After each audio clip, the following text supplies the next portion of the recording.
ته دلته لیار ورکړه لطیف صاحب.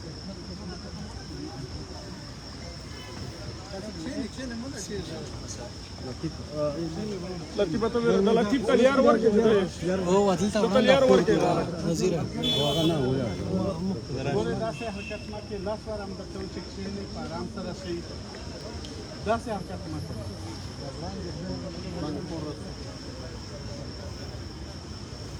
أعوذ بالله من الشيطان الرجيم بسم الله الرحمن الرحيم.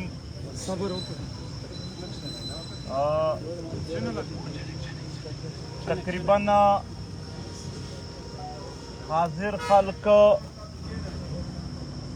بیا په وطن کې بیا د وطن نه بهر اولسونه چې د 3 ورځو راسې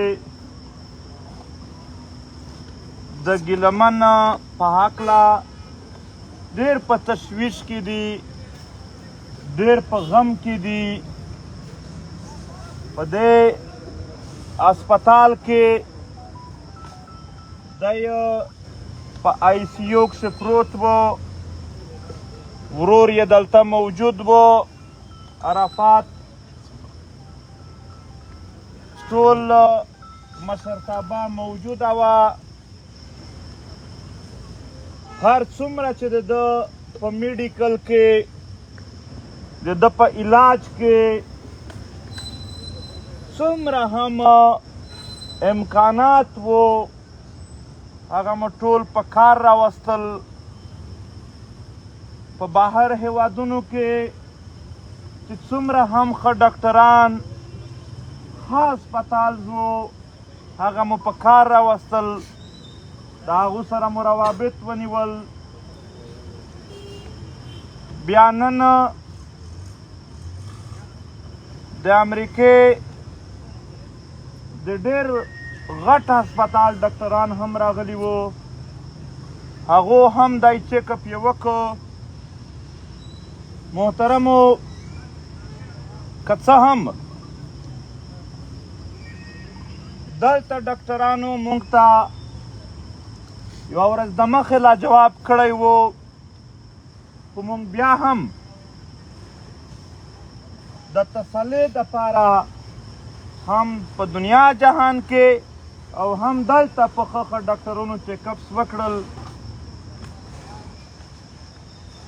البته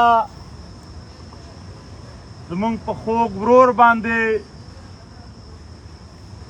زمونږ د وطن زمونږ د ملت په یو لوی اتل باندې ګزار دومره سخت شوی و چې د هغې علاج ناممکن حد ته رسېدلی و. یقینا په دې خاوره باندې مونږ هر یو ملګري دا وعده کړې ده چې سرونه مو قربان دي، جایدادونه مو قربان دي، خاندانونه مو قربان دي، خو مونږ پر شا کېږو نه.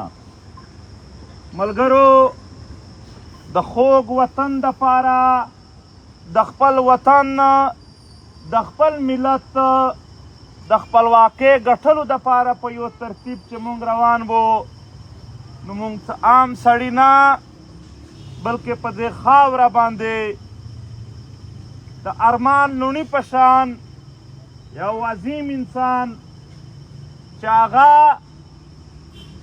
په افغاني نظریه باندې په خپل وخت کې داسې یو مین انسان و چې ثانیه نه لرله. د عارف افغان په شان مین انسان په افغانیت په خپل وطن په خپله خاوره چې ثانیه نه لرله. نن که ولسونه وایي چې تحریک دغه ځای نیولی دی، تحریک هر څومره چې څه کړي دي ملګرو یې خپل سرونه په تلي کې ایښي و قربانولي او د خاوره او د دغې ملت دپاره کار یې کولو، یو داسې تنظیم یې جوړولو چې هغه دا خاوره او د وطن تل تر تله د غمونو مصیبتونو نه وساتي او خپلواکی کړي. زموږ د خپلو شهیدانو سره دا وعده ده چې هر کله زموږ او ستاسو روحونه سره ملوېدل، موږ به د خپلواکۍ د خپلې خاورې د خپل وطن د جوړولو په دې جنګ په دې مزاحمت کې درغلي وو، بله لار به نه وي. نن که څه هم ډېر دروند ټکی دی چې زما د خولې نه وتل ډېر مشکل دي، خو ګیلمن پښتین یعنې هغه زمونږ په منځ کې نشته دی او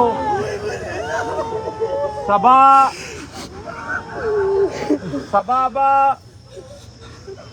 سهار د پېښور په لار باندې بیا د پېښور نه تر بنو پورې بیا تر وزیرستان د ټاپټوبي پره چې څومره ولسونه دي، څومره د تحریک ملګري دي په هر ځای کې دي، دا ټول راووځئ.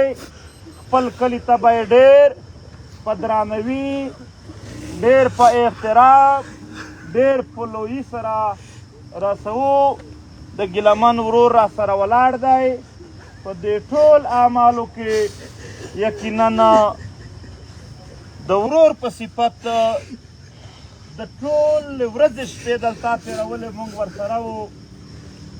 هر څومره چې ممکنه به کوششونه وشول، خو د تقدیر مخته د ظالم جابر دوار هغه ځای ته موږ بیخي چې د ده علاج وشي بېوسه شولو د تقدیر مخته. انشاءالله چې د ګیلمن مبارزه به پاتې کېږي نه او په لکونو ځوانان به نور ګیلمن جوړېږي. زه باحثیت ګیلمن یو ملګری زما تر ټولو نږدې ملګری و. په دې تحریک کې تر ده نږدې ملګری زما څوک نه و او بیا تر ټولو فرمانبردار ملګری و. یو عظیم ژوند یې تېر که، یو غیرتي ژوند یې تېر که، یو ننګیالی ژوند یې تېر که.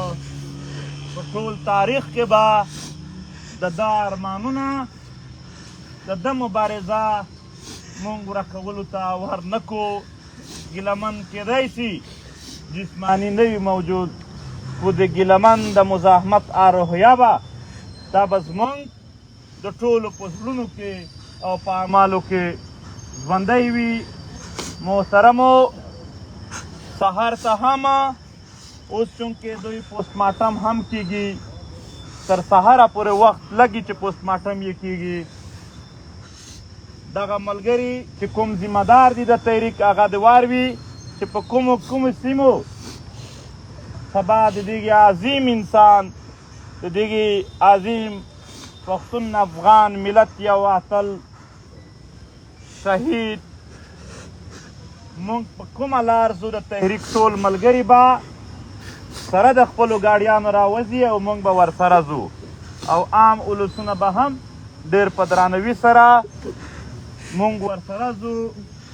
نو خدای پاک دې دا عظیمه مرتبه د قبوله کړي او خدای دې موږ ټول ته په هغو افکارو، په هغې کردار عمل را نصیب کړي کوم چې ګیلمن کړی دی.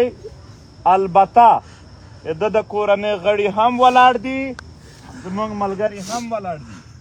موږ په هسپتال کې یو، زموږ ټوله توجه د ګیلمن په صحت وه. د دې نه علاوه چې څومره هم خبرې دي د ده سره واقعه څنګه شوې ده، چا کړې ده، بیا د چا څه کردار پاتې شو، په دې ټولو باندې به بیا موږ وروستو لایحه جوړوو. دوی به راسره وي، انشاءالله هیڅ شي پاتې کېدونکي نه دي.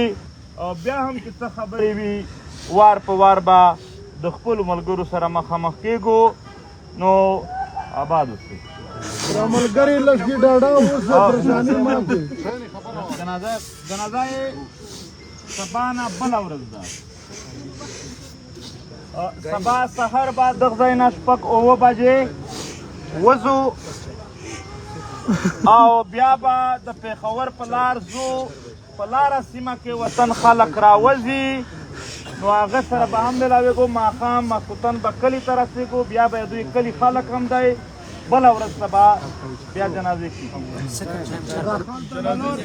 4 بجې په اسد خیل کلي کې به سبا د جمعې په ورځ سبا نه بله ورځ د جمعې په ورځ به 4 بجې سره خو ملګری خاموش هستن که